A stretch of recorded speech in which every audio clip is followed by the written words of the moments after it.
bien dosé. Merci, merci apôtre.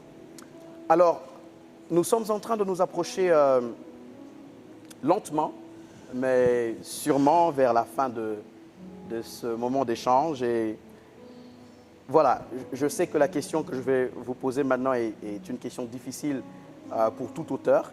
C'est un peu comme si on demandait à un parent de choisir entre ses enfants lequel est son préféré. Mais je ne voudrais pas dire votre préféré, mais je voudrais dire, apôtre, maintenant, là, sur place. S'il y a une section, s'il y a un passage, s'il y a un mot, s'il y a quelque chose dans le livre que vous sentez dans votre cœur, qu'il faudrait que vous puissiez partager maintenant. Pas nécessairement parce que c'est celui qui vous parle le plus, mais peut-être uniquement parce que c'est ce que Dieu vous met à cœur maintenant.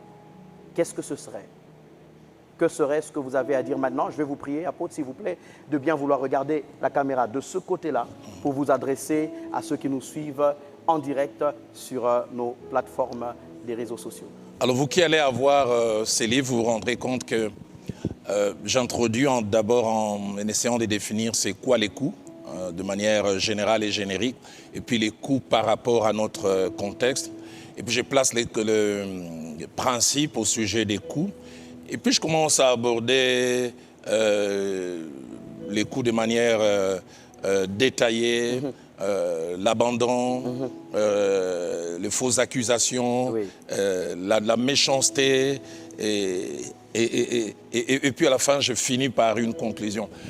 Un peu comme vous avez essayé de dire, pasteur, c'est pas évident de choisir un point particulier, mais si je peux essayer de retrouver dans le livre, je pense qu'il y a deux sections qui disent la même chose. Je pense quelque chose que j'essaie de dire tout au début, et je répète quasiment la même chose à la fin. OK.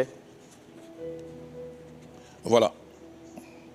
Je vais essayer de lire, si vous permettez. Bien sûr. J'aime quand dans Acte 14, au verset 20, il est dit « Il s'éleva et entra dans la ville. Le lendemain, il partit pour Derbe avec Barnabas. J'ai écrit ceci. Un miracle s'est produit. Celui qui avait reçu des coups et été copieusement frappé, de telle sorte qu'on avait même conclu à sa mort, s'est miraculeusement relevé. Ce qui veut dire que le travail continue et que rien ne pourra l'arrêter. Il avait peut-être de bleu dû au coup reçu. Il avait peut-être des pansements et des cicatrices. Il devait sûrement avoir le visage tuméfié, éprouvant encore des douleurs dans son corps, conséquent de ce qu'il avait subi.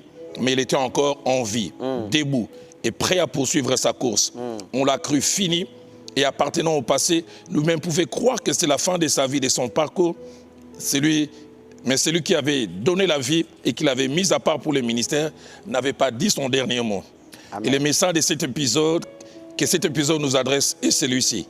Quels que soient les coups reçus, en quantité, en qualité, on peut toujours se relever.